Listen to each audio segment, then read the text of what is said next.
السلام علیکم ویورز۔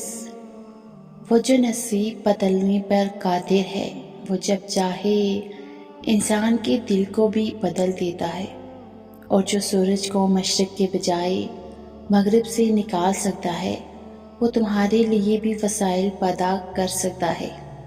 کوئی چیز آپ کو ایک عرصے سے تنگ کر رہی ہے تو یاد رکھیں وہ ایک لمحے میں حالات کو بدل سکتا ہے۔ وہ ٹوٹے دلوں کو جوڑتا ہے، وہ بکھرے ہوئے کو سمیٹتا ہے۔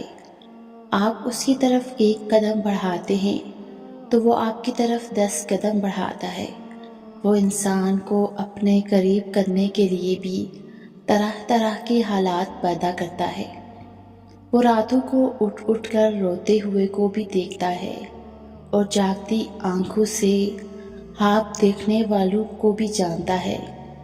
وہ تمہارے صبر سے بھی خوب واقف ہے، اور تمہاری قربانی بھی اس کے علم سے باہر نہیں۔ وہ تمہاری دعائیں بھی سن رہا ہے، اور تمہاری سسکیاں بھی اس کو سنائی دیتی ہیں۔ جو تم کہہ دیتے ہو وہ بھی جانتے ہیں، اور جو تم کہتے کہتے رک جاتے ہو اس کو بھی اسے خبر ہے۔ وہ تو تمہیں گرتے گرتے سنبھال لیتا ہے۔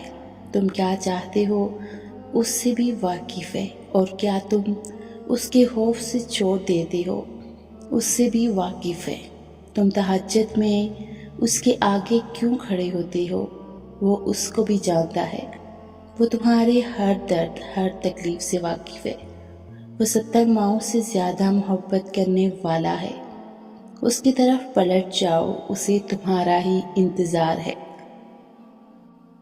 دل میں رہنے والا رب دل میں اترتی دعائیں بھی جانتا ہے۔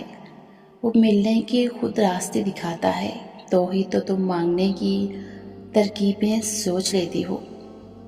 وہ تمہیں خود جولی پھیلانا سکھاتا ہے، تو ہی تو تم جان پاتے ہو کہ معجزے بھی ہوتے ہیں۔ جیسے اللہ نے تمہاری رہنمائی کر کے تمہیں بتایا تھا کہ اللہ ایک ہے، وہ تنہا خالق ہے، ساری قدرتیں اس کے روبرو سجدہ ریز ہوتی ہیں، بالکل ویسے ہی وہ تمہاری دعاؤں کی جانب تمہاری رہنمائی کرتا ہے کہ یہ ذریعے ہے تم تک وہ سب لانے کا جو تمہارے مقدر میں نہیں۔ وہ کہہ چکا ہے کہ تم چاہ بھی نہیں سکتے جب تک اللہ نہ چاہے، تو پھر مان لو کہ اس نے چاہا ہے ایسا ہونا، تبھی وہ تمہیں یہاں تک لایا ہے۔ اس نے ناممکن کو اب ممکن کرنا ہے، تبھی تو تمہاری زبان پہ کن کی طلب لایا ہے۔